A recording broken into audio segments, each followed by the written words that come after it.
As we return to Boston in 1931, some people in the city are asleep as darkness falls. Some people are still in food lines or work lines. Some people in the warmly lit sections of the city reclaimed by people and future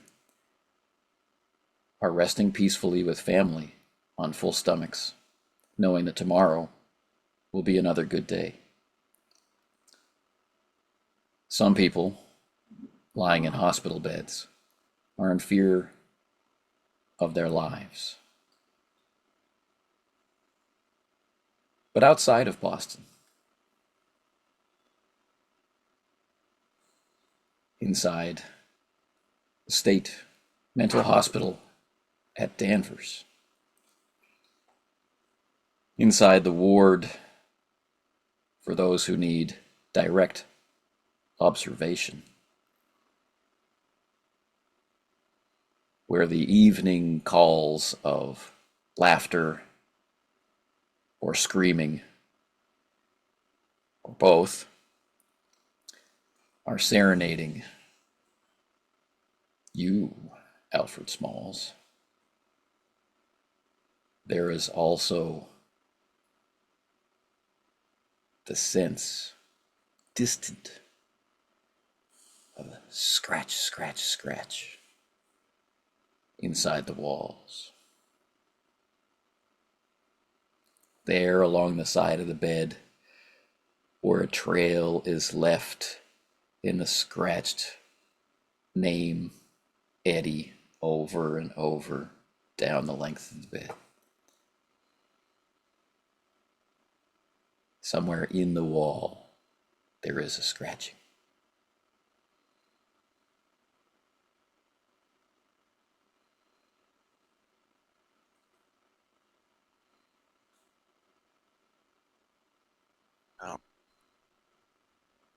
At this time, Alfred will be taking his medication. He tried to fake it, but they realized that he realized they realized that they could observe him whether he was actually taking his meds or not. So he has been taking the meds to get some sleep, to recover his energy, his magical spiritual reserve. Somewhat worried that the drugs that he's been given now will somehow interfere with his. He's got the sort of catch-22. He needs sleep. He knows the drugs will put him to sleep, but he also needs a focused mind to master the forces that he would need to master if he can get out of, if he needs to draw on those paranormal resources to try to get out of here, or even just normal resources. He's like, my mind will help me get out of here. But it's a struggle because he knows he needs to rest, and he knows the drugs will facilitate that. But he is concerned that they will also blunt his critical faculties. So, and in some ways, he's kind of like, I don't have a choice, because the orderlies, they seem to know if he doesn't take his medicine, like they watch him, and he doesn't want it to get violent. He doesn't want it to get. He's heard the stories of what happens in these places, and he doesn't want to have his arms and legs pinioned, or, he doesn't want to be made even less able. He doesn't want any more agency removed than he already has taken from him. So he's like, I'm going to play nice with my captors and hope that he can maintain his reserves for when it might be needed.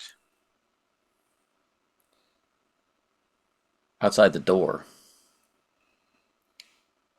heavy footfalls of orderlies, not one orderly, at least two orderlies move down the hallway. And very nearby, the jangle of keys, turning of a heavy lock.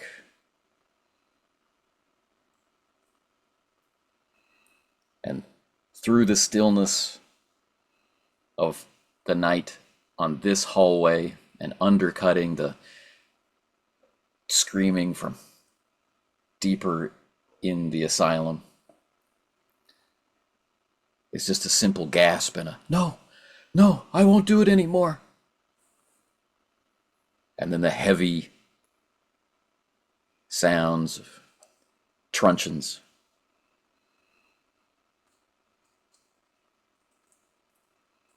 Then the lock in the door. And the slower footsteps back up the hallway. But this time with the associated sound of dragging heels. The life of mortals is as transient as grass. For all the talk of love, forgiveness, redemption, and belonging in society, and the pleasant lies we tell ourselves and our children at Christmas, it's sin, punishment, and separation which really gets our blood pumping. What is the American dream, really? But a way to say, you will always be a farmer.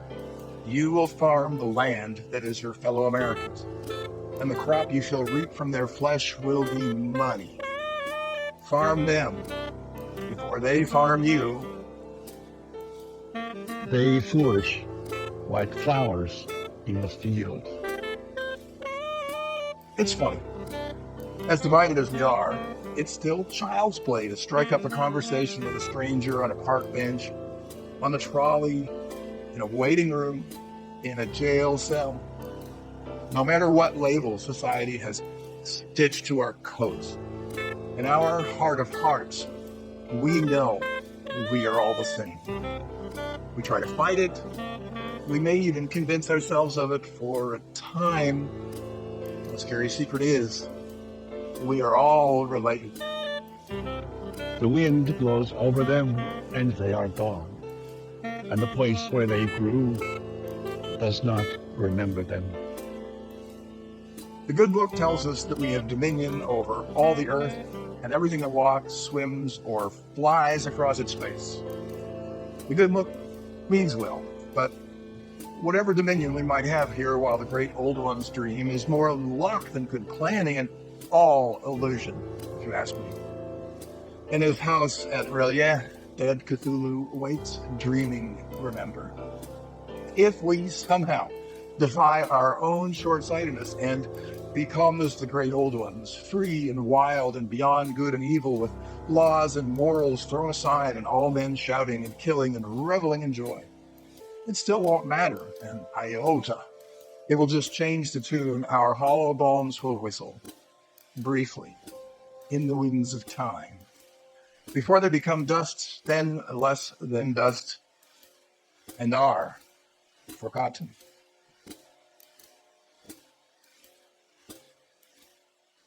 But in Boston,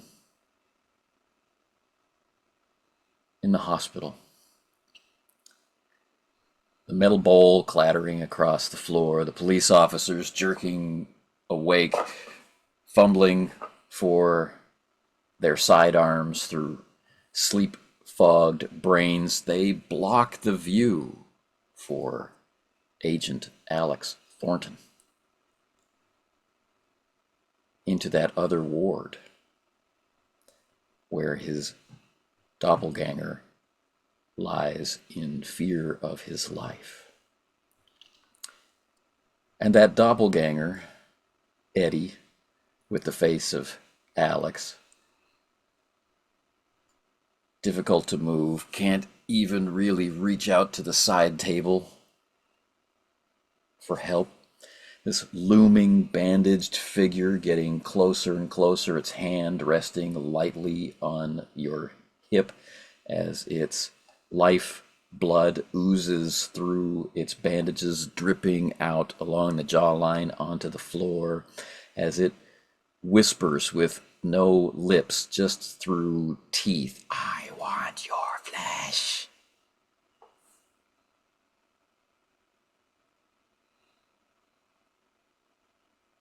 And Eddie, as this thing is leaning in toward him, he throws about the most feeble right hook of his entire life. He just kind of comes up and almost just gently lays it against this thing's chin. Now, of course, it's all reversed because I'm doing this to myself. So his thumb is over here. Now, it's going to be a number of years before boxing decides to attach the thumbs to the gloves to prevent what Eddie is just about to do. Now, in the ring, if you're in close, you can get that thumb into a guy's eye, give him a temporary, blinding or discomfort or whatever, try and gain an advantage. The referee's on the other side. What he's going to do is he's going to try and hook the thumb into the thing's eye, and he's just going to go as deep as he can, and then he's going to try and rip outward. All right.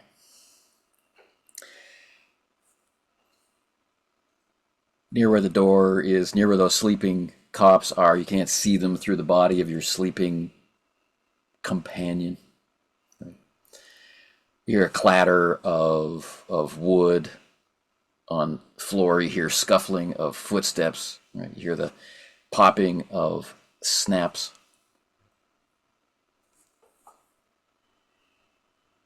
But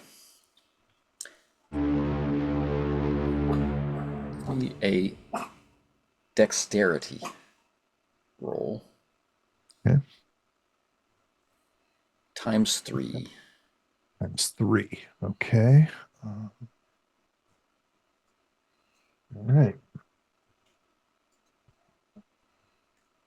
I have a 41. Okay.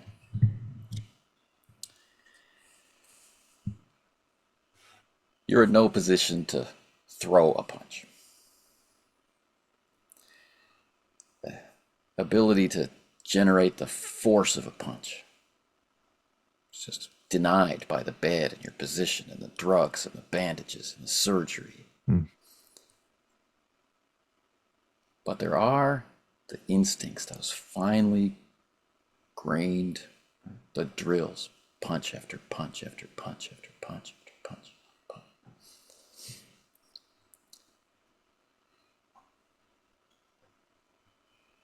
Connecting with the side of the person's face and those brilliant blue eyes, those O'Riordan eyes. Is this one of the many, many O'Riordan boys? How did he wind up in this position? What does he know of Morgan? Why does he want your flesh?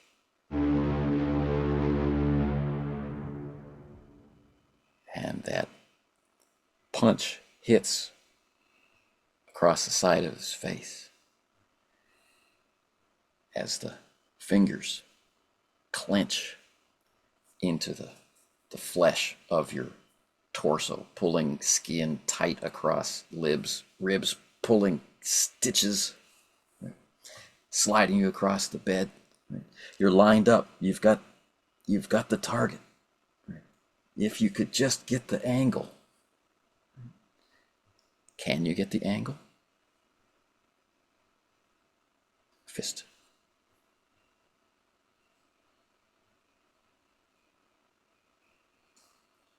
Okay. Just as he's doing this, he's come out of that place. He's come out of that room and he's ignoring the pain. He's come out of that room where he's trying to shut the pain out and he's just taking it all. And he's just kind of just willing it to happen because, everything has kind of been happening to him. And this is the first time he's really decided, you know what? I've had enough. It's going to try.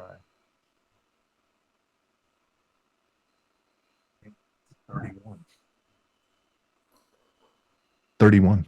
That'll do it. That'll do it.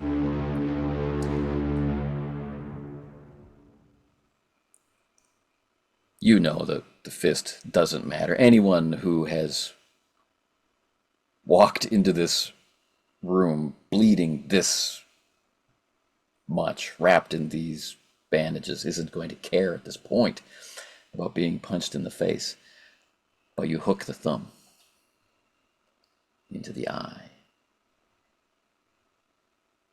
Damage. So I'm just rolling Roll- a D3 then? Roll a D6 for me, please. I got a 4. You got a 4. So that okay. So imagine, if you will, as you're lying on your side, right? Knuckles up against the temple and the thumb. In under the bandages, inside the orbit, with the eye over the top of the pad of your thumb, like you're going to pop it out like a grape. And the white teeth through the bandages, almost like he's smiling at you as he begins to pull. And like the zipper on the back of a dress, you feel a separation, a release all down your spine, like folded paper being separated. And there's a subtle dry sound of as the skin starts to part. But then, Eddie, the gunfire starts. The officers are screaming. Anger, fear. It's hard to tell as your skin is beginning its slow march away from you. The body begins to jerk as the bullets hit it, and it will only be luck that determines whether or not you yourself are shot in turn.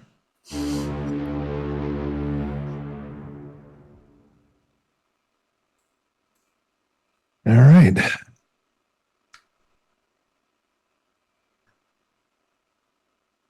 Lucky.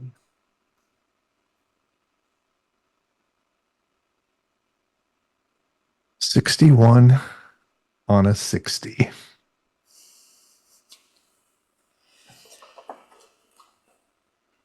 The body staggers. Right? Hands go into the side of the bed. There's no springs. It's just heavy cotton mattress, with metal straps. But there's that clatter, right? There's that clatter as its extra weight lands on top of the cot, and its knee comes up, right, digging into the mattress just ahead of your thigh, just above the knee, as it tries to find its balance, and its body is shaking as the bullets hit, and you can feel your own body hit by spent slugs, new slugs. It's hard to tell. You've been shot before and recently, and it felt like this, but without the drugs numbing the pain, closing down your mind. And Alex, on the other side of the ward, on the other side of the door, the cops are firing wildly. No concern for whatever patients might be there. One of them screaming in horror, recoiling, right? Like he's hiding behind the gun. And the other, more focused, feet locked like he should, but body tense and shaking. Both men unloading shot after shot after shot. I struggle through the pain, trying to will my pivoting in the bed, trying to get up. I am bound and determined, as I'm supposed to be, to charge forward, to keep my momentum going, to not let the horse stop that I'm riding on. As I'm trying to get up, once I get on my feet, I'll grab the steel water pitcher that was on my bed with part of the setup with the bowl of ice from earlier today, and I will stagger in pain towards the door. as the gunfire is happening, trying to stay on my feet through the drugs as best I can. Okay.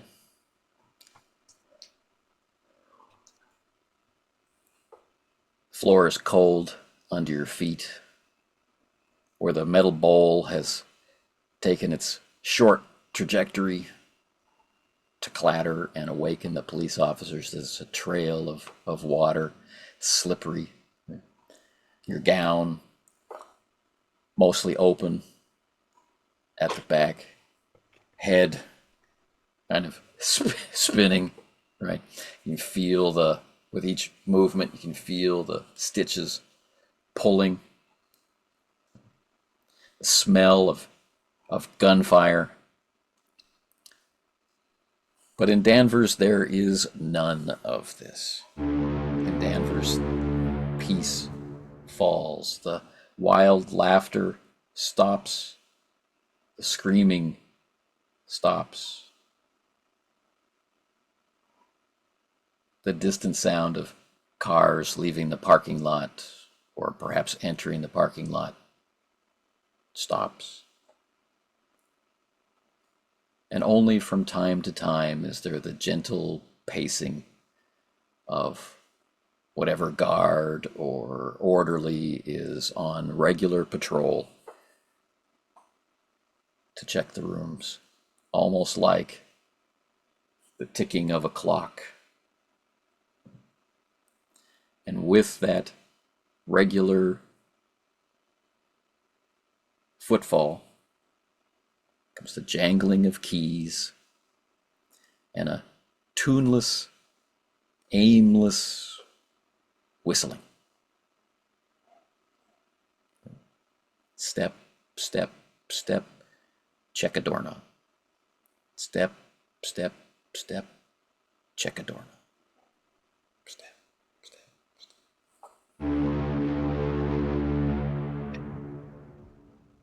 Smalls is he aware of the effects of the sedatives, presumed sedatives in his system now?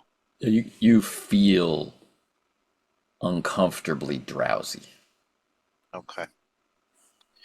Not a nice warm embrace of sleep. Right. Well, he's going to use it if he can. He's going to try to, at first he was thinking, I've got to stay sharp. I've got to somehow get some rest, deal with these drugs in the system and stay sharp. But he's wondering, maybe if he goes with the drugs, in other words, to get to some of the strange places that we've been, he's had to put his mind in a different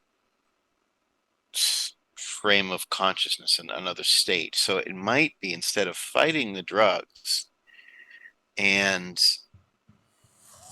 sort of, trying to cling to reality, fight the drugs and cling to reality to stay sharp, it might be like almost like leaning into a fall, that you do less damage if you lean into the fall sometimes. You kind of roll with it instead of resisting. So he's going to almost do some, if he can, like some sort of like almost, let the drugs take him, let the sleep, recover his spiritual essence, his magical essence, but also maybe he can use the drugs to almost slingshot himself deeper into, because he was studying the book. He's trying to go through every sensation of when he went to the other side of, beyond the beyond, and sort of slipping through the interstices of reality. And it could be, or he's wondering if the drugs might, instead of fighting them to get to that aim, perhaps use their psychotropic effects to essentially kind of grease the wheels, or lever open the interstices. So they might actually be something he can work with then work No. against. And he's going to, in some sort of way, he's sort of fumbling around with these concepts while quiet on the bed so as not to attract the attention of the wardens. Now, in one sense, Smalls has received an education in these things. In another sense, he's not done them as part of a religious or a regular or regimented practice. He's both skilled and unskilled in this, brain fogged. But let's see if he can marshal his focus as the drugs are pulling him down into sleep. Give me a power roll, please. Okay. So if it's POW times 5, that's going to be a 60. Yeah. So use the dice here. Oh yeah, I got a 20. A 20 even. Yeah. All right. So relaxation comes, breathing deepens, sense of place, sense of calmness, a sense of weight as all that flesh unburdened by muscle. There's the inner core of you, around which all this excess, unnecessary, heavy flesh and bone and viscera and blood is draped. And then the sense of falling.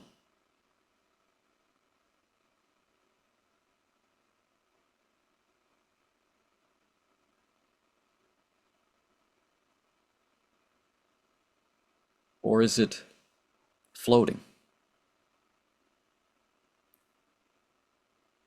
Or both? And you are washed up like flotsam on the beach, on a narrow precipice, into which are carved a curving set of silvery stairs, like marble in the moonlight, descending further down into darkness.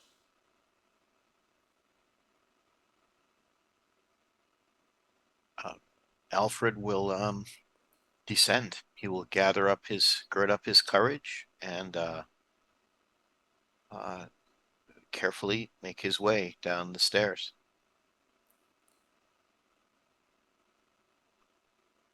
Looking as they do, the steps should be cold, but they're warm. They should be firm, but they are not stable. They are neither wide nor narrow. They are neither deep nor shallow. They simply descend. 1 step, 2, 3 steps, 10 steps. The spacing between the steps is slowly growing wider, and there is no connection between one step and the next. Each one not a leap, just a step, but at the same time, a step from nothing supported to nothing obviously supported, but definitely going down. Smalls will be mindful of the creatures that, especially the creature that that he saw, that had walked through spaces that weren't there, that had dragged Gavigan. And as horrible as that creature was, and it's painful to think upon what was seen. Smalls is going to try to be cognizant that there are ways of moving. There are creatures who seem to be masters of ways of moving in these kinds of spaces. And he is going to try to sort of, I don't want to say mimic, but somehow almost, and it may be dangerous, but sort of think as something like that would. How do you, when in the water, try to swim like a shark. When in the trees, try to move like a monkey or something. Like you try to sort of, don't go against it, don't panic, just try to. And he's remembering some of the ways he's remembering, or trying to remember, how he got from the bottom of the well. All these instances of he got from the bottom of the well and suddenly he was topside again. Maybe his mind had blocked some of that out. Maybe he can try to. He knows he's experienced or seen reality, movement. It's all fluid, so he's trying to sort of counsel himself to sort of, okay, you can do this, Alfred. You can do this. Think on the things, as horrible as some of them were. Think on how they moved, how they sort of were, how they did that. And I mean, he knows he's not those things, but there may be some benefit to try to, when in that world, try to behave as if, put your head in the space of, and maybe the motion will follow.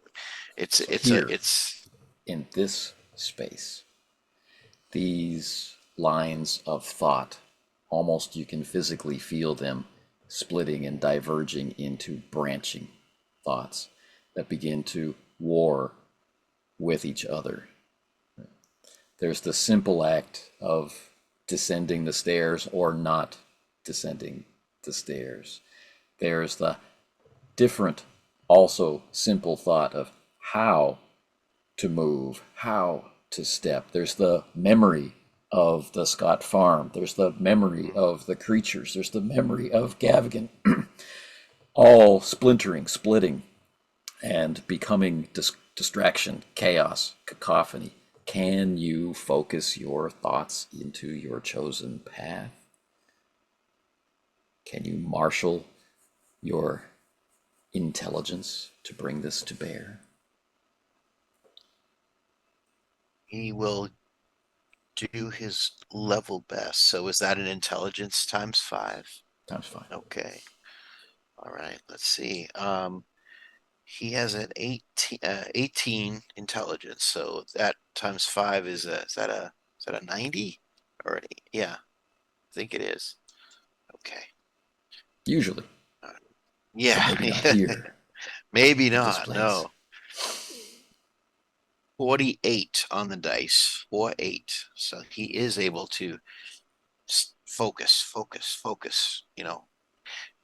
Laser focused, knowing that his survival may depend on mastering his thoughts.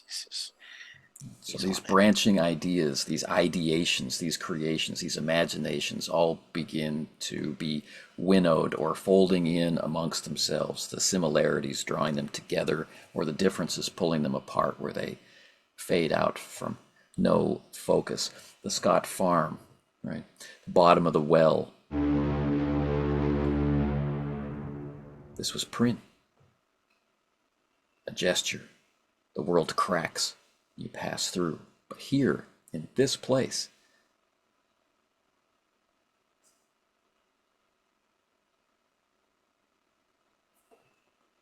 is not the hospital. The hospital where the heavy weight is bearing down on Eddie Driscoll, trapped in another man's skin while another man tries to steal it. The hospital where Alex Thornton, slipping, sliding, moving toward the panicked officers. The hospital where the man in the next bed, locked up in a total body cast, starts to scream as he recognizes the violence that's surrounding him.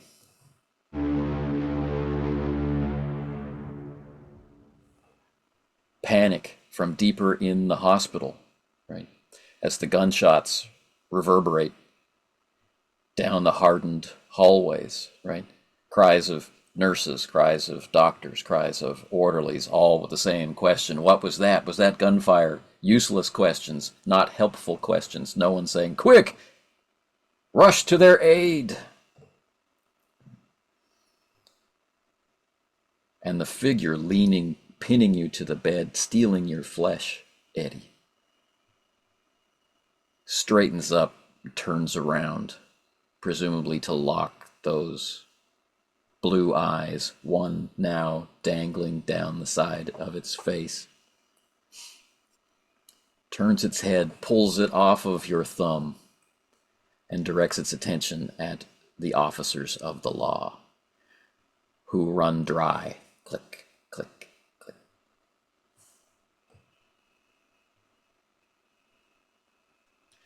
Staggering towards their backs, the steel handle is wrapped. The picture, I have it grasped around the body with the handle around the back. And as I'm trying to get to the doorway, the pressure of the bandages, the pain of the wound, the officers cannot hear me over the gunfire asking what's happening. Did you stop it? As soon as I hear the sounds of rounds going dry, I'm hearing Coach Reed push me to continue. I'm looking at their hips to see if they have their truncheons on them. Do they have their belly clubs? They do, indeed. I'm going to try and yell, you know what to do next.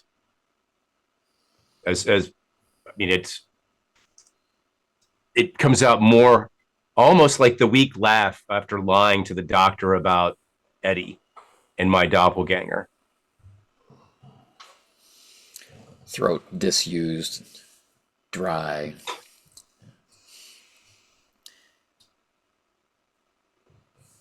It will take something significant to penetrate through the fog of fear.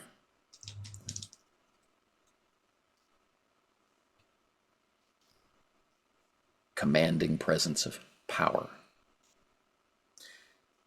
which is not your forte. Mm-mm.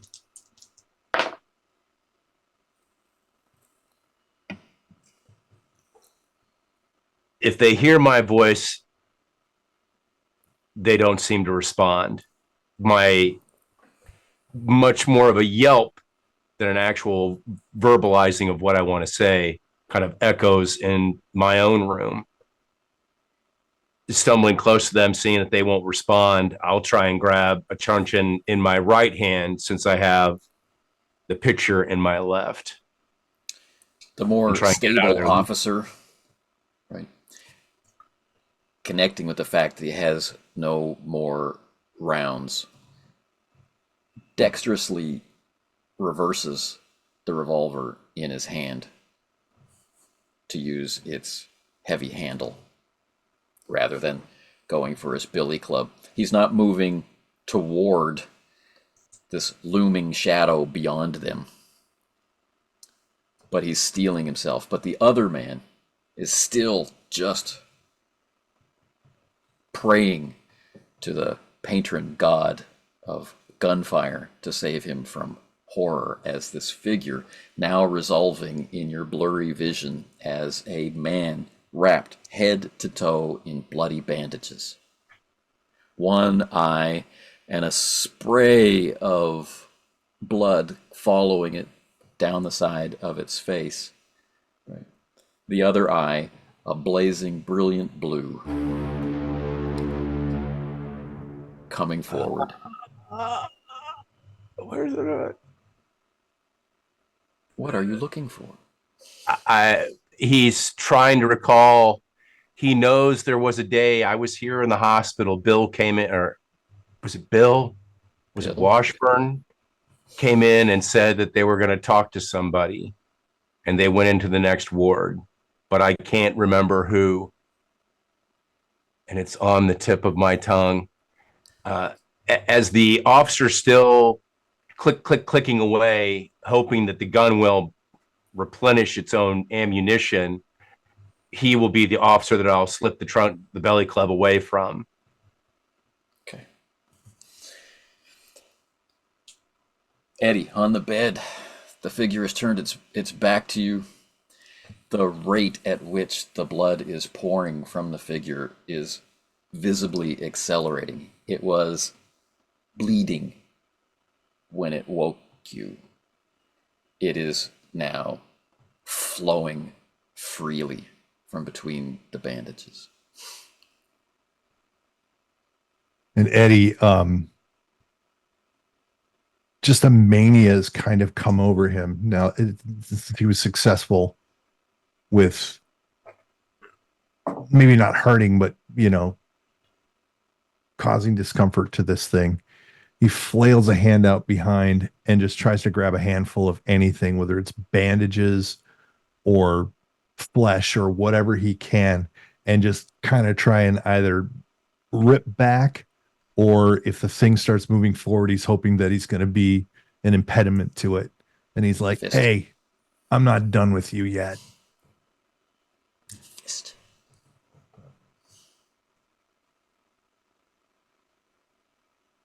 And Agent Thornton, while we're rolling dice, your clear view of this impossible being, spraying blood, dangling eyes, and Eddie, what have you done? So that's a D3 plus your D4. 2 plus a 4. That's 6 points. Yeah.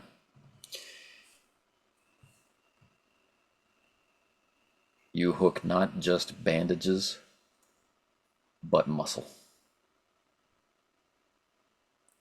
One long, ropey, pulsing muscle deep in the back. The figure's momentum moving forward peels it like wallpaper, sweaty wallpaper off a mildewed wall. Peels this muscle from along the back, and its shoulder on that side just drops, right? The other arm extending forward, right? And its attention torn between the pain behind it and the pain in front of it. Agent Thornton? Coming to the realization of who I am seeing, and 18 exactly on the head of my sanity, I scream, McGinnis? And then say, charge, men, and try to run as best I can in pain and as doped up as I am towards who I believe this figure to be of Caleb McGinnis.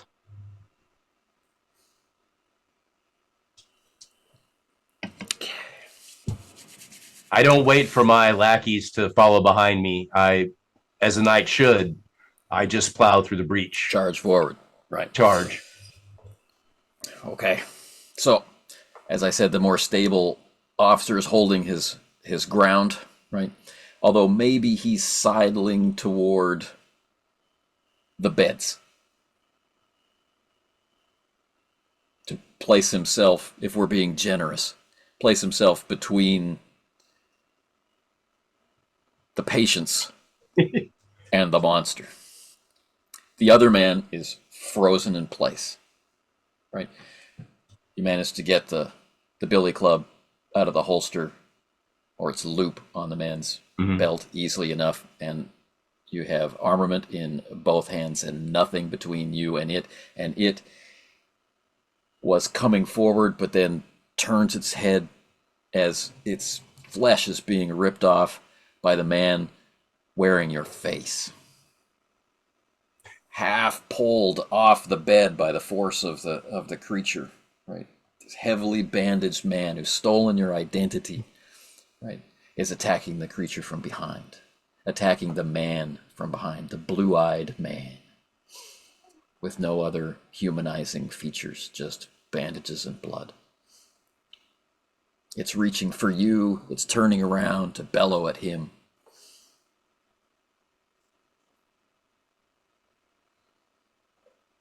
Moving forward, I mean, as soon as I get in close range, With the pitcher, this would be a fist. With the billy club, that would be club. Yeah. Take your pick. Fist first, of course. So even though my hand's not balled up like a fist, I'm using the pitcher as if it were, just basically making jabs with it at him. It's a straight up 30, so that's definitely going to be a hit. Okay. Regular damage, I'm assuming. Yes. That is 6 total for me. As the resounding hollowness of the steel picture bounces off of its side. Right, that meaty thunk. And there's a spray, right, a splashing spray of fluids, not just blood, right? As the bandages, especially in this area where it's been shot so many times, right, are just soaked through. And it turns its attention to you. And its hand, 2, maybe 3 feet short, as it launches what would obviously be a very heavy punch, but the arm doesn't actually extend. Reflexively, Alex is kind of trying to lean back. It's just a reflex from the ring. Eddie, you're attached to it by this muscle. It's pulled you half off the mattress, right? Your hips are still firmly kind of dug into that hard metal frame running around the edge of the cot. The cot is kind of skidded noisily across the steel tile. As long as I've got something in my hand, I'm going to go against whatever it's doing. So it's moving forward. I'm going to just roll on my left shoulder as hard as I can, bring and try and just move the right hand over, extend the right arm if I can, just to try and keep on unraveling this thing. All right. Give me your strength. Okay. Adrenaline is pouring through. Give me your strength.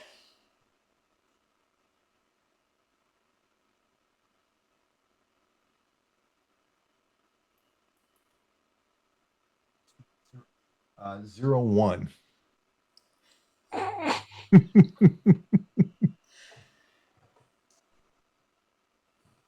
The upper body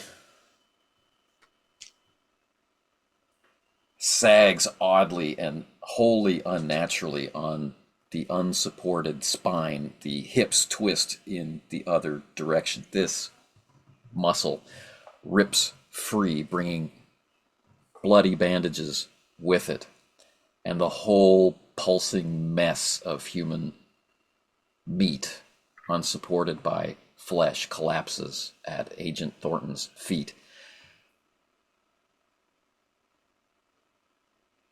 and expires.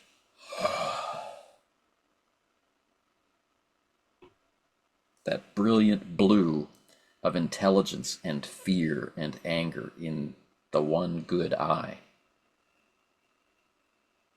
almost instantly turning into the dead reflection of Doll's eyes.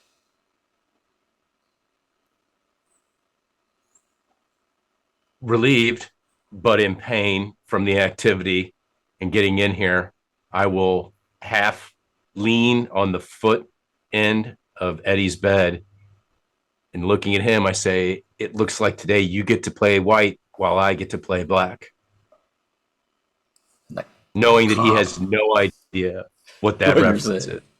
Yeah. The cop is pistol whipping the And corpse. Eddie's just kind of, yeah. Eddie's just kind of, as long as I got it, as long as we got it. And he kind of back over the shoulder, just kind of throws the bloody mess back over his shoulder. The nurses arrive, doctors arrive, orderlies arrive. Right. The chaos of what's happening, what is it, what happened, all around you. You two are in an island of calm. One buffer is the man in the full body cast. His eyes are just rolling, right? Suddenly, for once, speechless.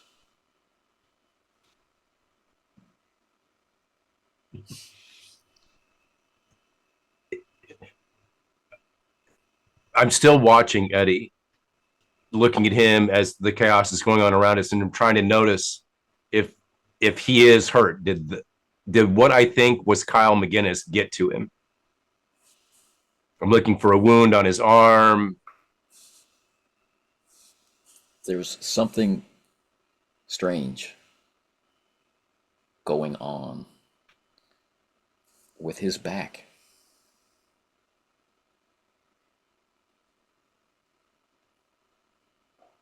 And Eddie's not knowing what Thornton's doing. Just kind of looks at him, kind of glad that he's not being attacked by him. 'Cause he's not exactly sure. He's kind of on his guard, actually. But he's like, that you saw it too. That thing was McGinnis. I suspect. Hard to believe he was still alive this long in the hospital, if you could call that thing being alive. Realizing I'm not going to be able to get around the bed because of the crowd and people around us to see his back and the way Eddie is laying, I just, kind of point over my shoulder and say, "Are you okay?" Just kind of rubbing my neck. "Can you reach up there? It looks like you're bleeding." I don't know. He was doing something. He said he wanted my skin. And I'll fumble back there. Weaving, twisting, knotting, binding, feeling, crawling its way up your spine. Something's happening. And that question, and knowing you can't see it, you can't touch it, you can't explain it, that is a bit too much. But at Danvers,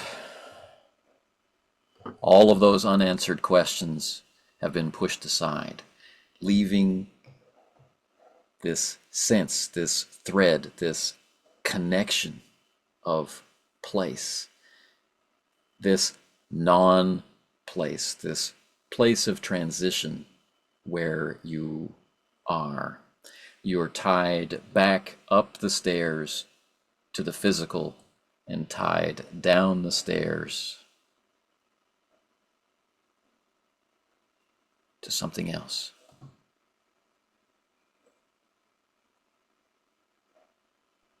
And that something else is too much, Alfred Smalls. Time for a sanity roll? It's always time for a sanity roll. Right. Well, he will risk his sanity as the something else far below is more attractive to Smalls at this moment than the surety of the confinement and the imprisonment that is above. So he is willing to risk himself. So that's sort of the rationale for the sanity. He's ready to go with this, and on some level recognizes this is how cultists become cultists and crazies become crazies. But he's going to go with it. So let's see what he does with himself. His sanity is a precarious 39. So let's see if he's able to maintain his grip. The battle in the hospital cost you 2 points of sanity. And for those of you who have failed, it's 2 points of sanity. He will let himself slip out of the fist of rationality and into the free fall of madness as he has rolled an 87. I have rolled an 87. Okay. And Alfred has something has fractured in his mind. All right. The lure of what lies below, the promise of what lies below, and that sense, that numbered sense of one stair after another. 10 stairs, 20 stairs, 30 stairs. How many stairs down toward that place?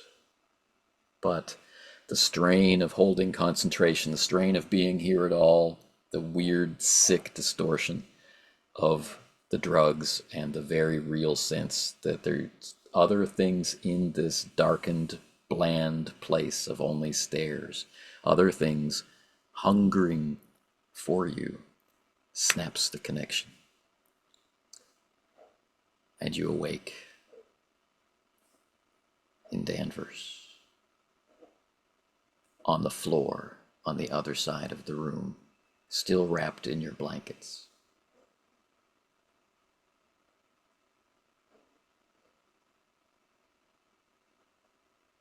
Progress.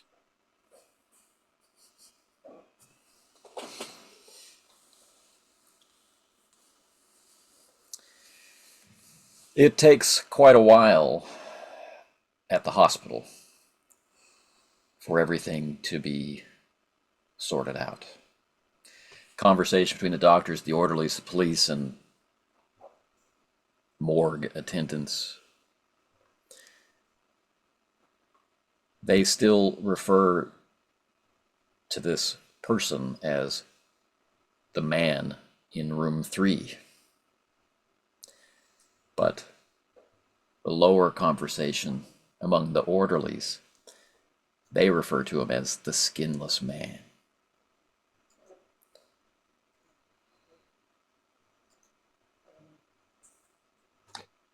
At some point while the officers are, or someone is helping me back to my bed. Right, and checking stitches for and both of you. And stitches. If it is a police officer, one of the officers present, I'll let him know. If it's not, if it's a nurse or someone else, I will ask them to access tell anyone you like. Well, I mean, I would think naturally it would be a nurse that would get me first, since they're kind of doing their job. But either way, I convey to them that Washburn needs to come down here tomorrow. I need to speak to Washburn. We understand. Yes. Let's get back in bed. Such kindness, gentleness, sponge bath to take care of the area. I mean, new blankets are brought, the flowers are handled, new water pitcher, all these things are taken care of on the other side of the ward. Right. You've torn out all of these stitches. What were you thinking? There were police officers here. Oh. That thing was after me. Oh, that's impossible. What kind of prankster dragged that poor man in here and brutalized him in this way? I don't understand young people and you thinking you could do something about it. Lie down here. Oh, Eddie's not moved. Eddie is lying down, and as a matter of fact, he's kind of going fetal, and he's kind of they keep on trying to put his arm back at his side, but it keeps on creeping back to his neck and his back, and at the same time, everything's just kind of like starting to whirl around in his brain, and he's just thinking about the last time that he saw McGinnis alive when he was helping McSweeney, and and he knew the guy, and how could that be the guy, and then what's happened to him, and he just keeps on going around and around without being able to to focus on any one thing other Give me an than idea that roll, please. that weird sensation. Yes. All You're right. obsessed with the back. Yeah. That one place you cannot reach, you cannot touch, you cannot see. The 40. So I think I'm okay. Callum McGinnis's eyes were green.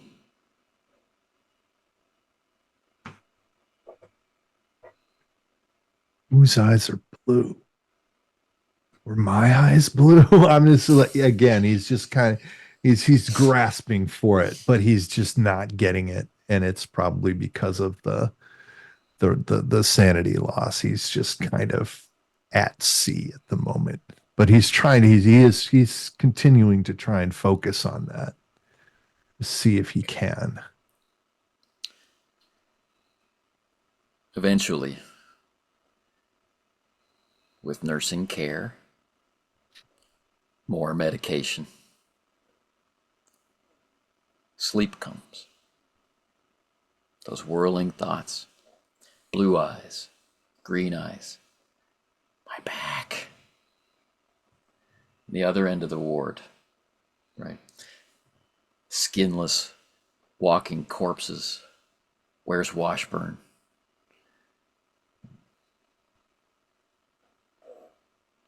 Where's Bill? Where's Kyle? Where's my Where's dad? Tyler? Where's your dad? All these thoughts, these nighttime hospital thoughts.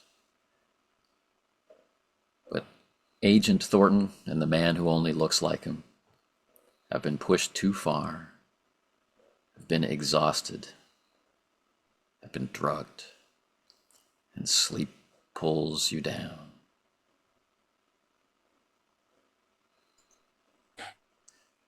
The next morning at Danvers comes very early. Sounds from the parking lot, chirping birds, the more orderlies walking the hallways, doors being opened, the smell of breakfast.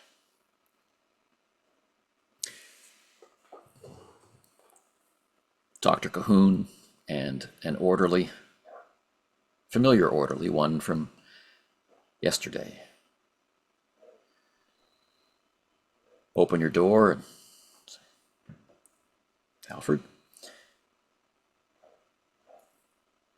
we hope you slept well. Maybe we could walk and talk as we go to breakfast. Well, that would be nice. Thank you.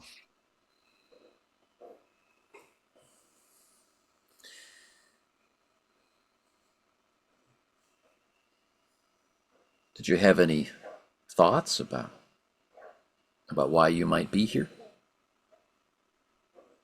I was hoping you could tell me. Oh. I see.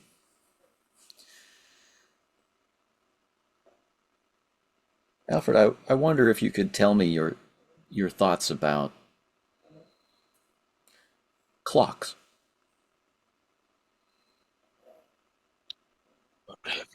Timekeeping devices? Yes. Very handy to have. Do you have a lot of appointments that keep you checking the clock, Mr. Smalls? Well, sometimes, yes. If I'm meeting with a client that is looking to either sell, a lot to be shown in the shop, or other times, there's times I have to open the store for a special occasion. So, yeah, and of course we sell a number of timekeeping devices, clocks, antiques, watches in the store itself. So, yeah, so sometimes the watches will come in that are damaged, and we have to send them out to the watch fixing people, the jewelry people, to get the mechanisms back to Is that proper working important to order. you to fix time? Well, I think it's important that we all have an appreciation of time and what can be done with it. You've reached the lunch area, and there's a long line, right?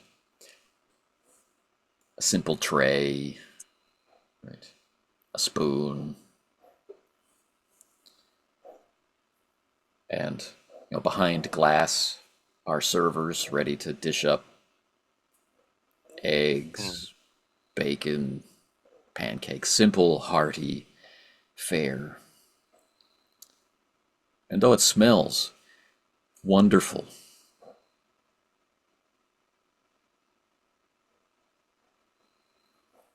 it's dripping with fat.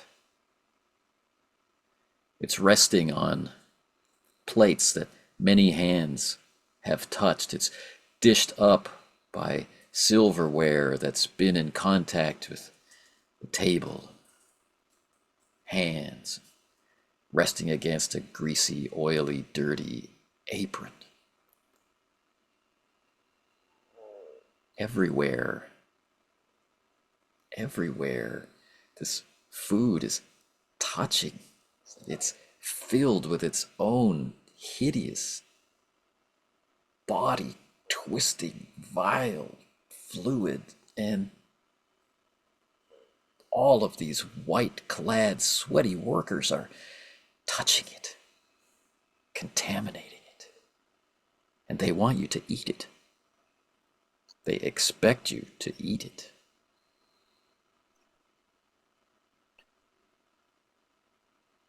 Well, Smalls will, Alfred will make a show of accepting, going down the line as the eggs are slopped onto the tray and the muffin is jammed onto the tray and the Eggs are the slowly greasies. moving around the edge of the plate. Yeah, right. Yeah, the sausages in the tin tray are kind of bathed in that oily mess, and he'll say thank you, but all the while he's thinking how clean the void was, that place that he was last night. I mean, place of high strangeness, but certainly a place that was free of such contaminants, such weights. Can you mask your reaction? Fast talk. All right. Let's see. Fast talk. Oh, not a strong suit here. It's only got base. Oh no. He's visibly repulsed by the fare. And in the That's put corner in of the front him. room, notepad and pen, Dr. Cahoon is writing notes thoughtfully. All right.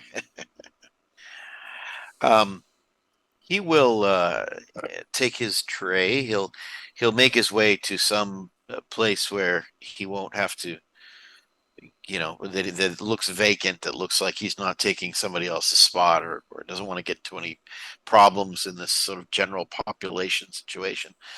But on the way to that table space, he'll see, if he can, he'll go by Dr. Calhoun, give him a sort of a smile and hold up the tray like, and then he'll say, "Oh, Dr. Calhoun, may I ask, who was it that who was it that signed my commitment papers to Danvers? What's what's the?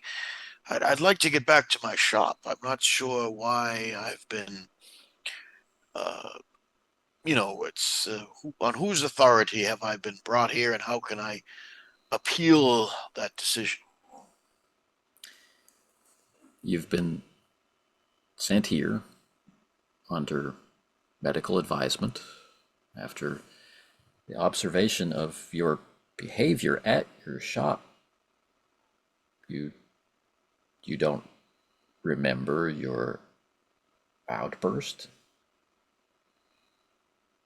Well, there was a bit of quite a bit of chaos going on, a chaotic scene with people fighting in the shop and all sorts of riotous behavior. So I imagine I was probably nearly out of my head at seeing my store so vandalized and all of the things I've worked so hard to present in an orderly fashion to the world. Right, and so what we're trying to help you uncover is how this unfortunate accident would motivate you toward self-harm. We don't we don't want you mean to be in danger of yourself. So no, you're here.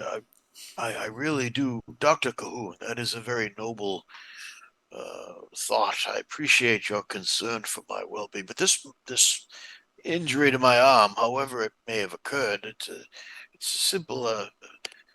Must have happened in the fracas. What's for the fracas?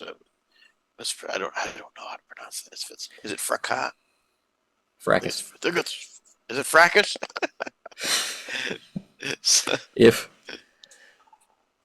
Is there some reason you don't want to eat, Alfred? Well, I think it's just the events of these last couple of days have left me quite unsettled. It's something of an appetite suppressant. Well, you haven't eaten, Alfred. You must eat. Well, as you can see, I'm in no danger of wasting away. I'll see what I can do. And I'll kind of nod to the tray with a glum look. Well, maybe I can have them bring you a broth. Oh, well, that's very kind, but I don't want to put you through any additional trouble. It's no trouble. The food is made. It's for your sustenance. So he's signaling to the kitchen. They bring you a bowl. But for some reason, just the ripples on the bowl and the tiny sound that it makes, it's like there's some strange connection between the broth and heels being dragged down the hall. We'll close our session for tonight.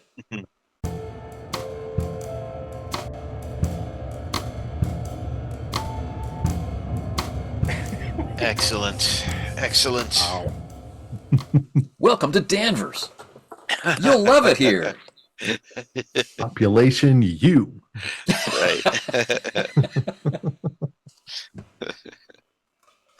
So, out of curiosity, is there a slight echo in your room, Anthony? Oh, gee, I hope not. Oh, no. Well, especially, I just happened to notice that when you were saying like the step after step or step, and unlock the door, and as you kind of got quieter, it almost sounded, and I know you say you do a lot of stuff sometimes for a session, but I didn't know if you might have like had some kind of echo on that, just one part of it. I assumed it might be an echo in your room, possibly, because I could hear some reverb. And it's only on like when you were saying like a step, and unlock the key, try the door, step, try the door. No, not this time. All right. So, all right. Hopefully that doesn't. I'm just hearing stuff already. Yeah. It's the sanity loss. It is probably the sanity loss. I'm already hearing stuff. Yeah, the whispers of the void. Yeah. All right. So some housekeeping. These characters are very injured, and recovery time in the game is not exceptionally fast.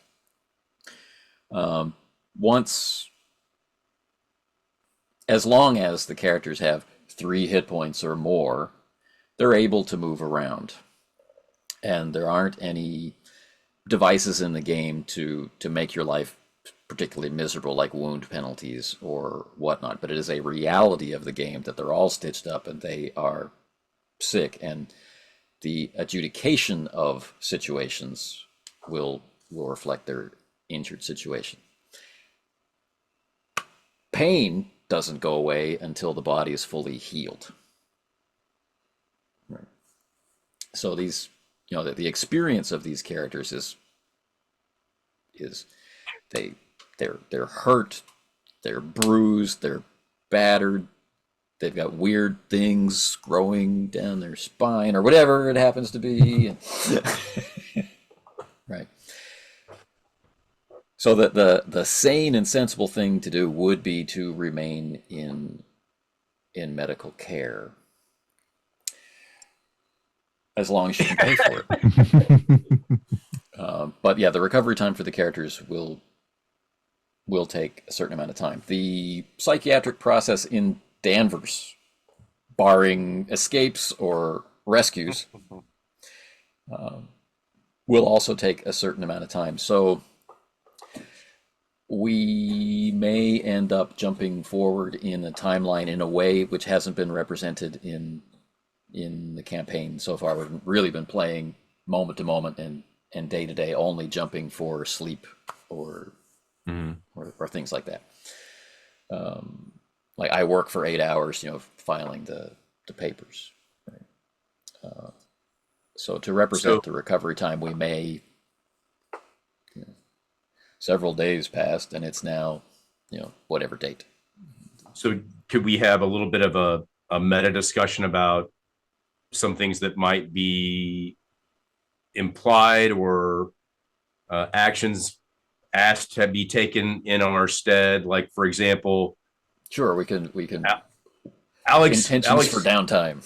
Yeah. Alex understands with this event that nowhere is safe.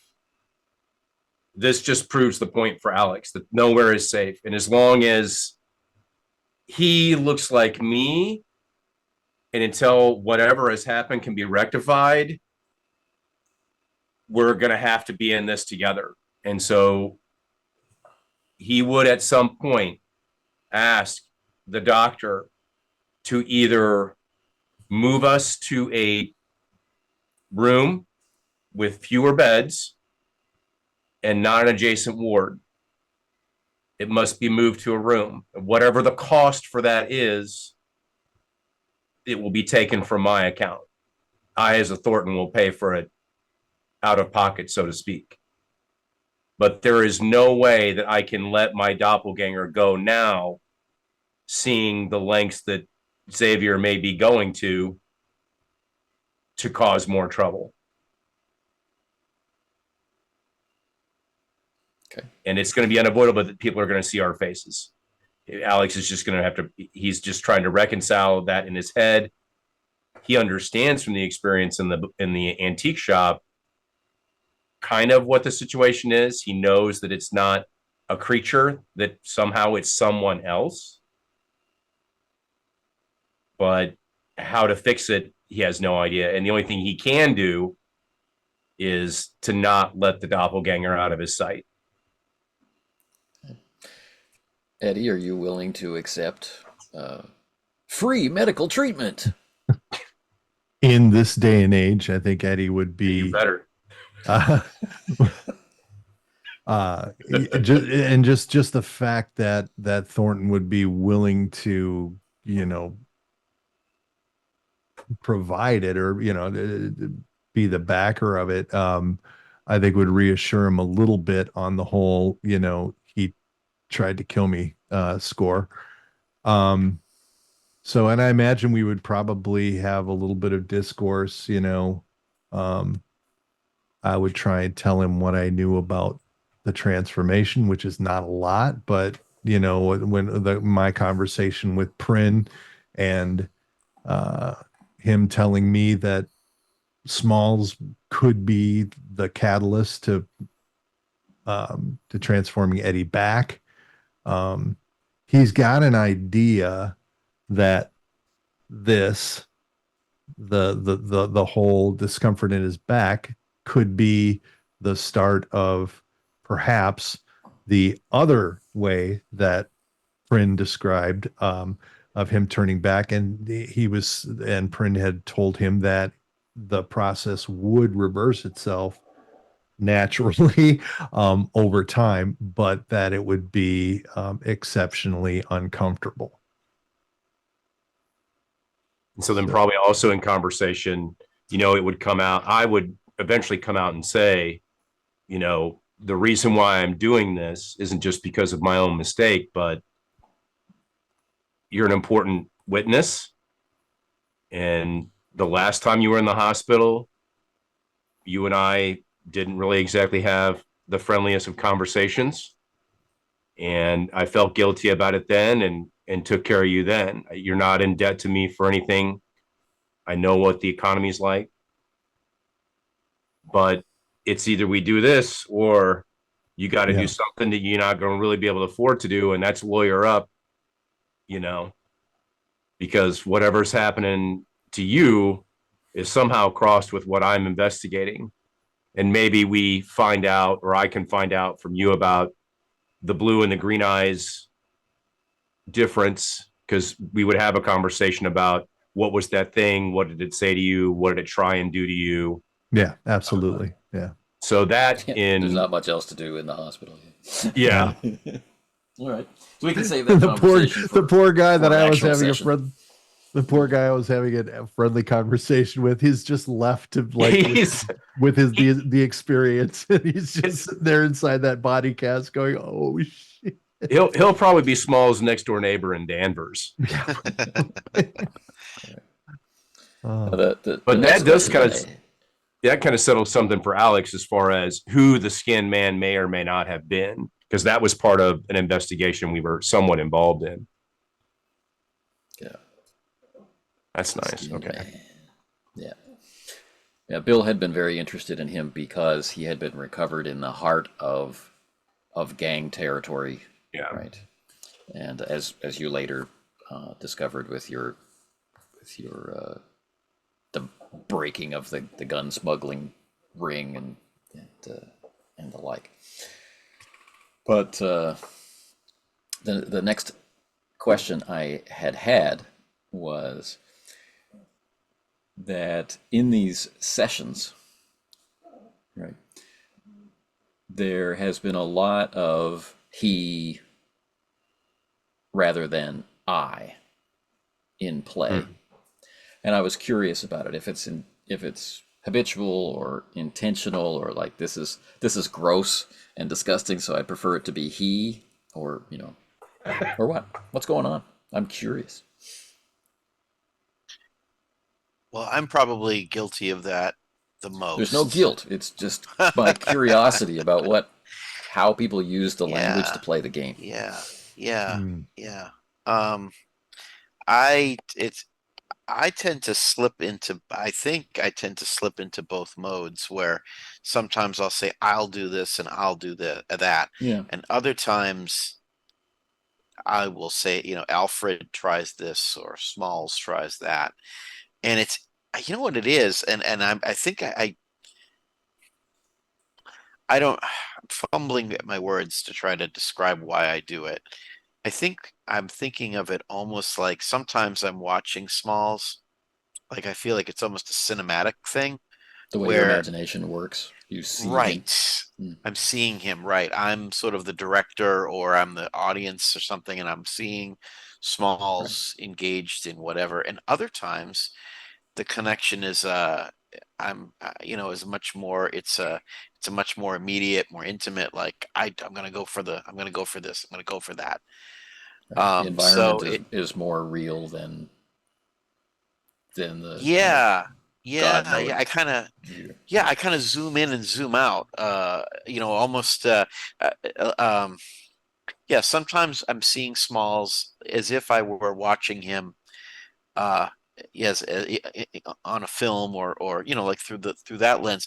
And other times I'm sort of, when I use the eye, I feel like I'm kind of, when you have movies like take Jaws for instance, when you see through the eyes of the shark.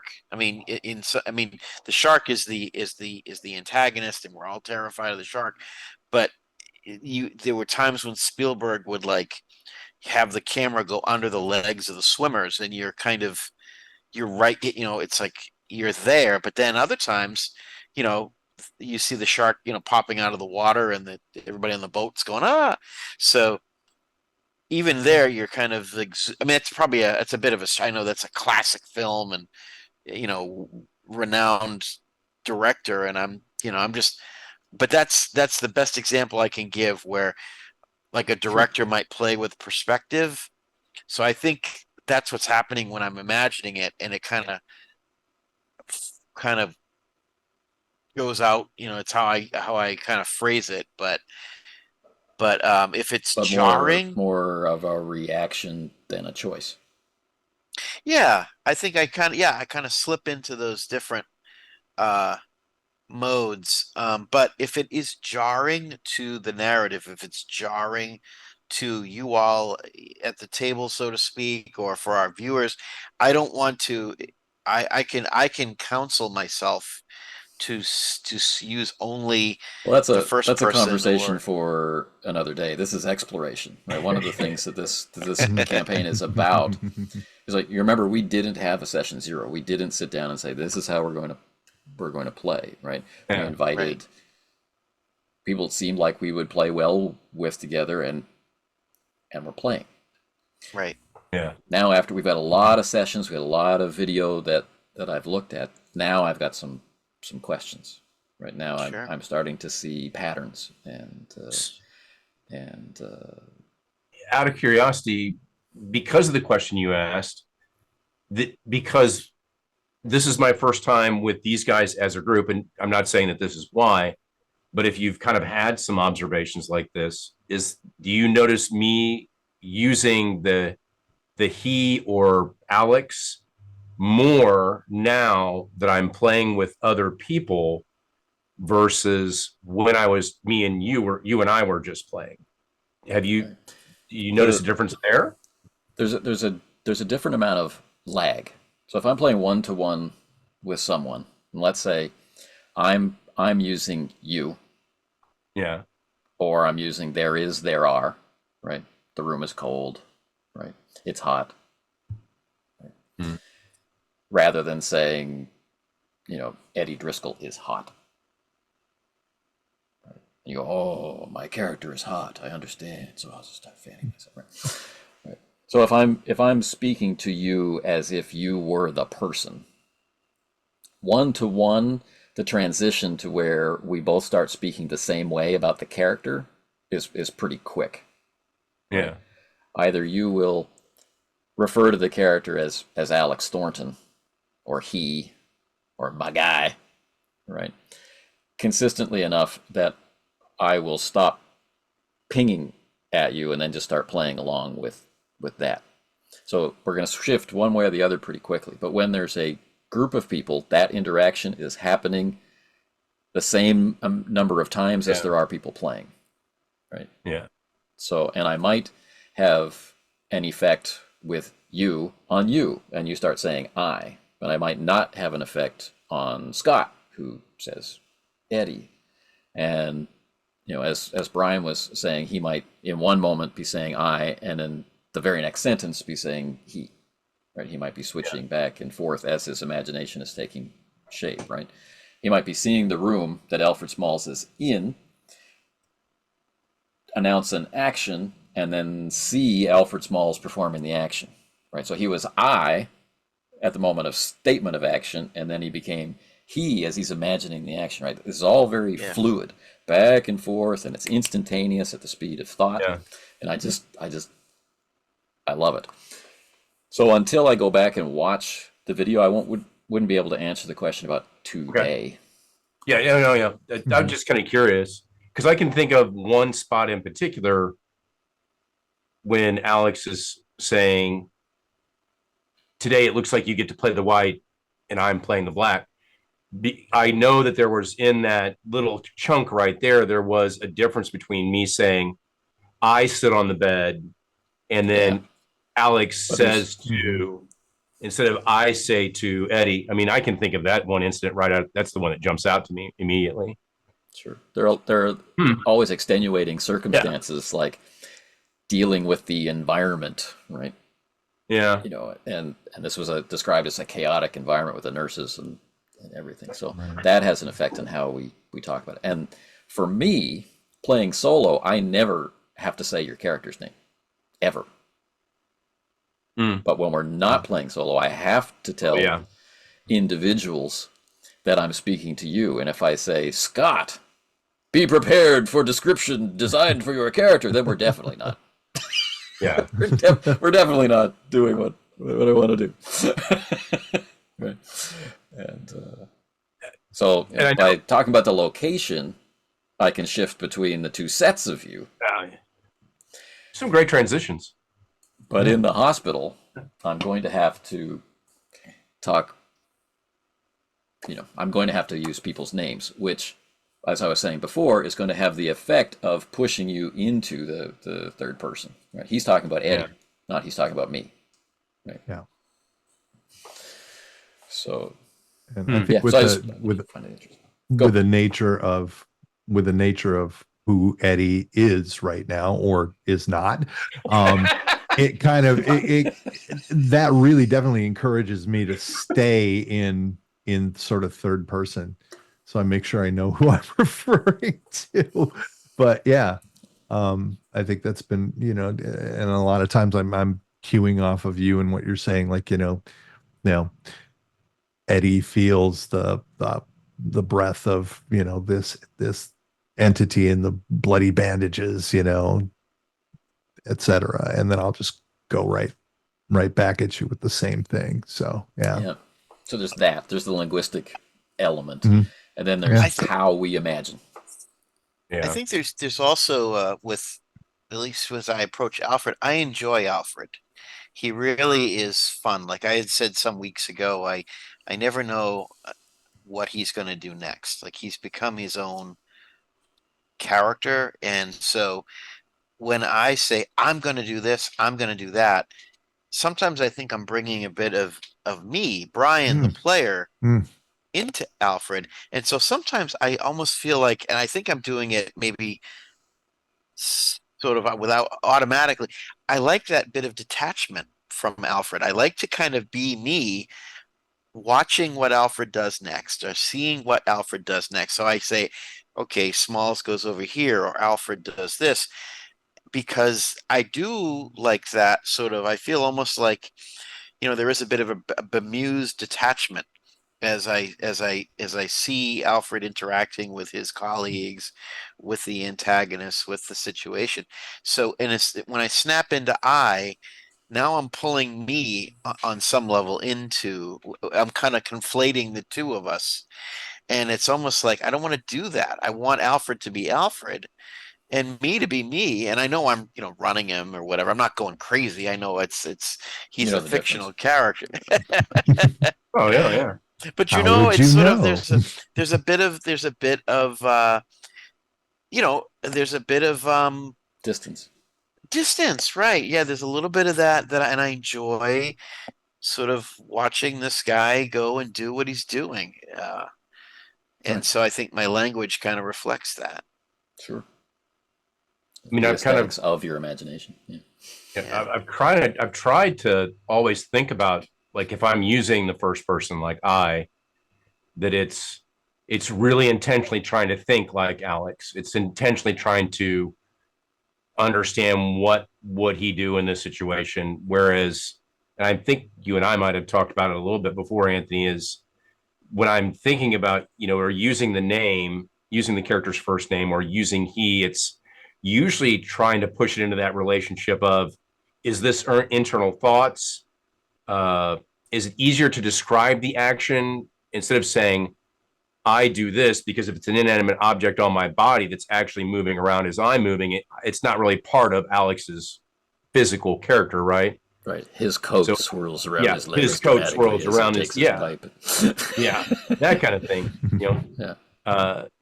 And so I turn quickly as my, there's ways to do it, and there's ways to do it. And which one is more satisfying? Which one rolls more deliciously off the tongue? Which one's, serves it's hard to say. The fun of description?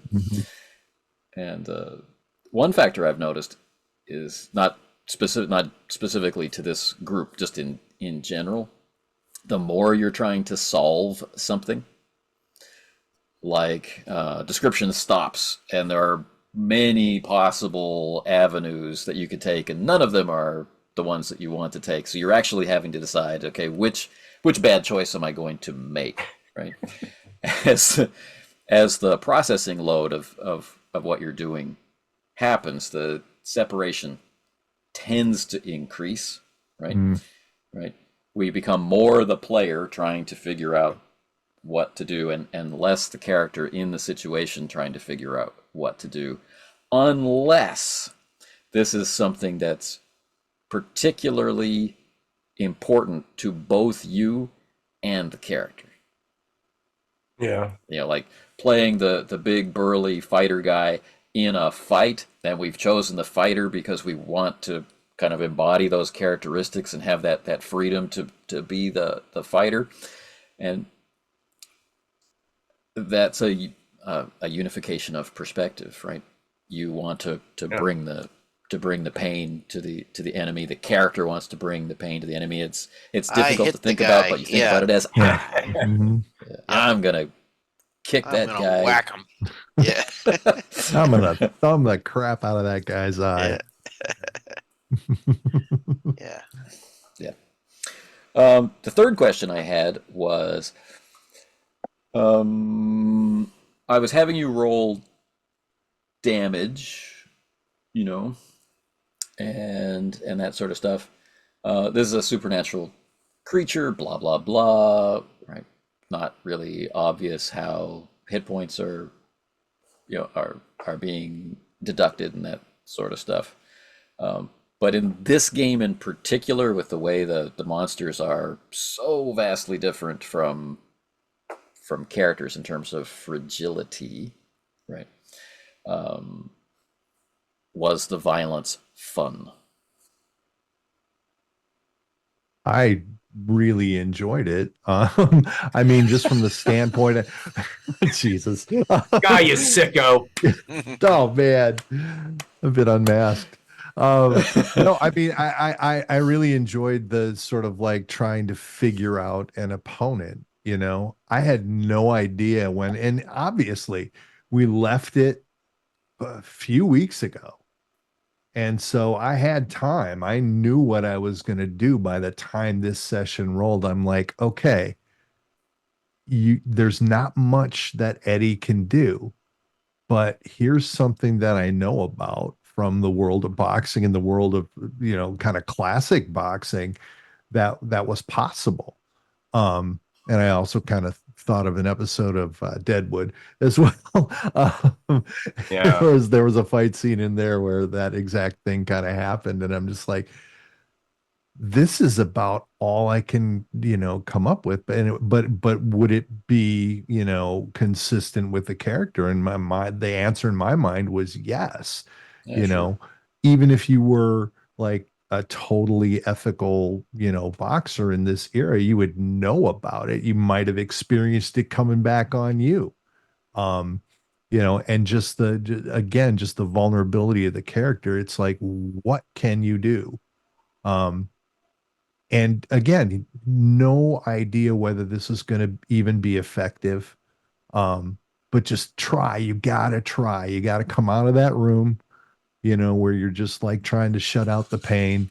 There's no other choice. You got to get out there and you just have to try and, you know, try and win. And it's the same thing with the, you know, reaching back. You know, there's an elation, there's a surprise that it's effective, and then there's an elation, there's a satisfaction of having gotten that result.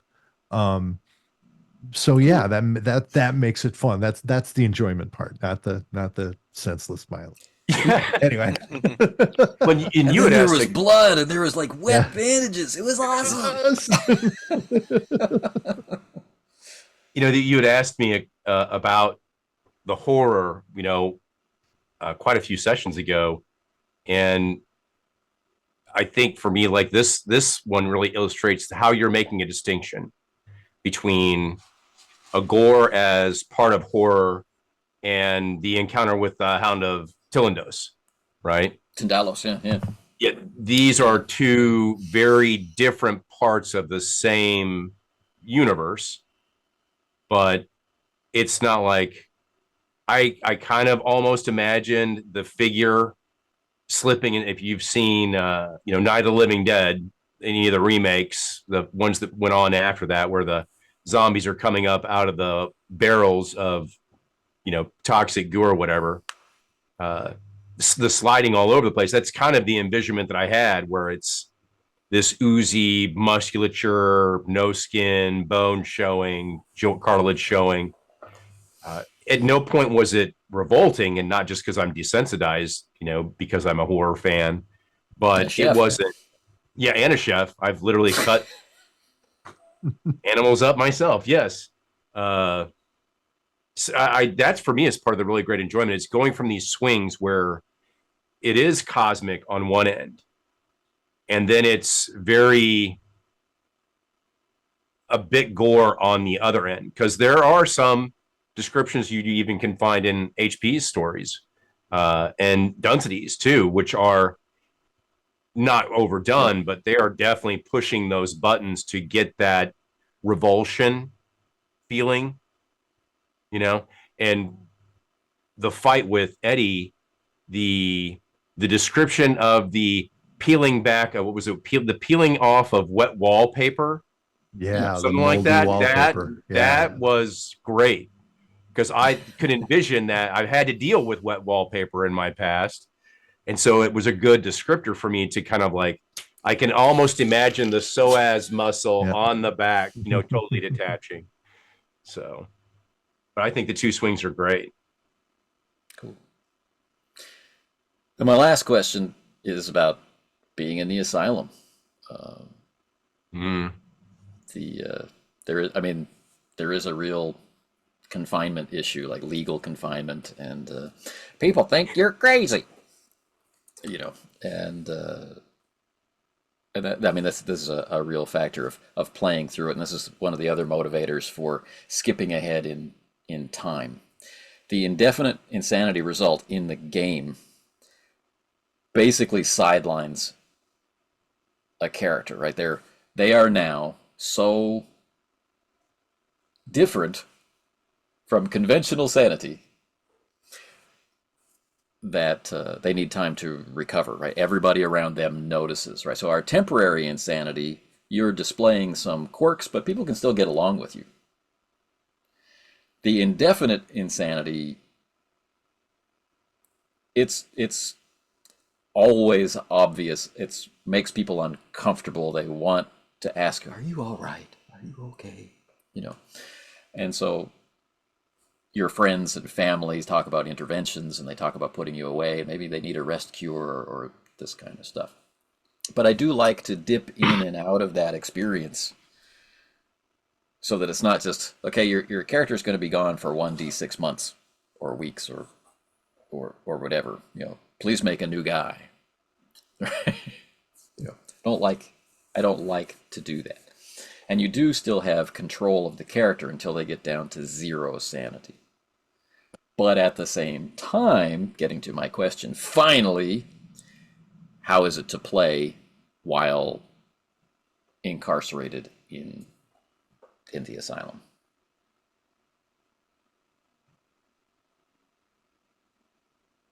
I actually I don't know if I enjoy it. I enjoy it, but I don't mean like, oh, I can't wait to, I'm sort of, it's a horror of its own, if of its own sort, I guess. To be that controlled, to be that confined, So, but I don't feel frustrated. I don't feel, I think if I can go, here I go slipping into the third person again. And I think Alfred would be frustrated, but I'm not frustrated. I don't sit down to the game saying, damn it, I'm still parked in the asylum. Like, oh, I can't, I don't want to play this game. I don't want to, it makes me uncomfortable. It makes me, Alfred would be, this is another one of those things where I'm like, okay, let's see how Alfred manages. Like, sitting down tonight, I thought, when he was like, okay, like, maybe he should work like with the drugs, not like sort of fight the It was drugs. really cool. Maybe. Yeah, I thought, and I didn't, that just sort of showed up like in the game, play to find out. Like that kind of happened in game, and if he wasn't in those unique circumstances, I don't think I'd be having him think that way. Like I don't think that his character would be developing. I don't know if he's developing into a sorcerer, if he's developing into something touched by the mythos. I guess that is a sorcerer in this world, but being confined such as he is making him is pulling out aspects of him or sort of prompting behaviors that otherwise might not bubble to the surface. So it's a interesting. I'm sorry, my dog is barking very loud. I don't know if you can hear my dog. I no longer hear. I'm like someone who lives next to the airport who doesn't hear the trains. Oh, all right. There's so many dogs. we have a golden doodle, and every night we have an opossum that comes up on the back porch and has some of the cat food. So Indiana, our 3-year-old golden doodle, has to tell everybody that the opossum is back on the porch, and hey, everybody, the opossum's back. We need to know this. So anyway, but getting back to Smalls and his confinement, yeah, it's just sort of, is it putting stress on him? Yes, but I think it's opening up avenues of his character by putting those pressure points on. It's like sort of like, okay, if we press here, let's see what opens up. Let's see what happens. So I'm enjoying the play to find out aspect. And Right. Again, it's not. I don't, as a player, I don't have a problem with it. I'm not. Cool. I'm not frustrated. I'm not feeling like that I need to. But advancing time makes sense to everybody, right? Because of the rate of healing. Yeah. And there'll be an awful lot of buts. Okay. If we just keep pounding these characters, you don't need to sleep and you don't need to heal and you're never going to recover. It's like, why do I never have any hit points? Well, because it's like the next day, and we played for 4 hours of Tuesday, and we played for 4 more hours of Tuesday, and then we played for 4 more hours of Tuesday. It's still Tuesday, so. I read a fantasy novel. I read a fantasy novel like that where it's like this massive 850-page paperback, just this fat monster, and it was like hour by hour by hour, and is that part of the Wheel of Time series? Yes, that's exactly what it was. Yes, and I just was exhausted. I gave up on it because I'm like, this is ridiculous. It's like 850 pages, and we're like 3 days along in this epic. From the start to the end, it feels like. It's like 3 days, and he's still got this saga to tell. So yeah, I got frustrated. Were upset by that particular approach to the story. Yeah. Yeah. So I don't want to go there. I do have a question for you, Brian. So does Smalls have, and I'm just going to take 2 guesses, does he either have OCD or is he a germaphobe? I mean, I'm looking at it. He's got 2 things. Yeah, he's got 2 things going on. He's got an obsession with cleanliness, which could manifest as OCD, or I mean, it's kind of both there. It's kind of both are. Yeah. Yeah, and then the other thing is that I think he's losing weight like dramatically, or that may be what happens because he sees his bulk as sort of a pollutant. It's almost like he's always felt kind of encased, like he's a big man, and he's always been sort of in a prison of flesh of sorts, and in a little shop, big man in a little shop, and just okay. So yeah, I didn't want to reveal that. I was going to say I think that Anthony is, in describing the food on the plate is doing something that was kind of engendered by the trigger previous sessions. Yeah. And that's what it is. So I was just kind of curious because I didn't know. I know Anthony has talked about like some of the effects that Alex is under. So I was just trying to guess by what I heard because this is the first time Mhm. really watching Smalls for a good amount of time and interacting with you as a player. So it was really neat to kind of see how you guys were pulling that out. And I'm also thinking when he was in that world of the steps and all this, it's a whole other metaphysical reality where he's free of all those Constraints. pollutants and encumbrances. Right. And so, it's there's a seductive aspect to that Yeah. for Smalls, Yeah. where he's valued by a whole different set of characteristics. Even though it might be a miserable, dangerous place, it's still Interesting. he's able to be, in a completely different way. And I think that's what some of the magic, he's able to traverse.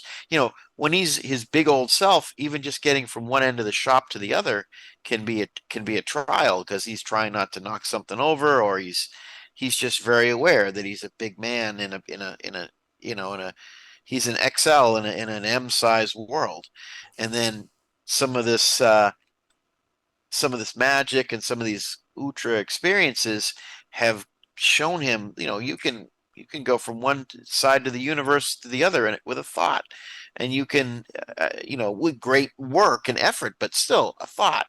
So you can maybe slip through spaces and time. And so what is big and little and time? What does it all really mean? It's like there might be a way to kind of shed this lifelong encumbrance that he's Yeah. that he's That's had. it's an interesting way to Scott, I think manifest. you had a thought. Yeah, and as somebody who, in getting to this game, I've only really ever dabbled in, in Lovecraft's literature, but I am kind of starting to, take some more steps down that road.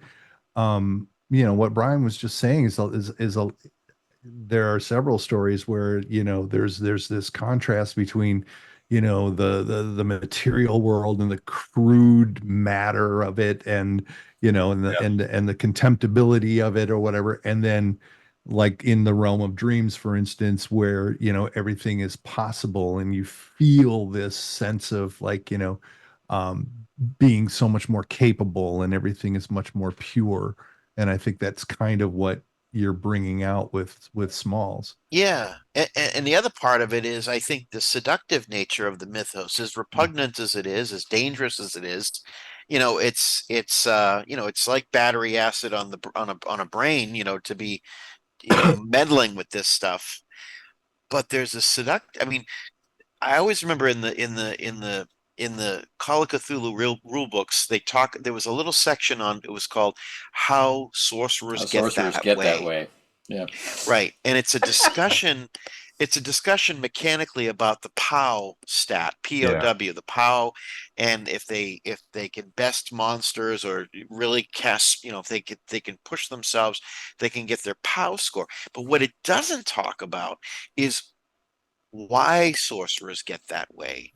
And I thought that would be a very excellent counterpoint or parallel column or something, because why would you become one of these people? Like, ostensibly you're going down, you're becoming crazy, you're becoming just harmful poison to everybody around you, to yourself. You're conjuring destructive entities, and you're founding cults that want to take out the world. And so, but to those cultists and those sorcerers, there's got to be A reason. if they right, every villain, or there's got to be a reason. People don't just do those things because they want to be a cartoon villain. They want to there's a Yeah. So you've so hit on one of the reasons why this whole thing is called Turning of a New Leaf. There's many reasons for this, all your different characters and your different experiences, but the the why of things is extremely important in the descriptions I want to present. Right. So yeah, cool beans. I mean, even Alex is in a similar situation that Smalls is in after seeing what, oh God, now the name slipping my mind now. Police officer from the battle in the basement with the Malone. Washburn? John Malone. Malone. So in that fight scene in the basement, Alex for the first time gets to see somebody who has ability that is supernatural. It's more than it doesn't look supernatural. It's not the tentacle coming out of his mouth kind of power, right? That he encountered the first time in the family diner.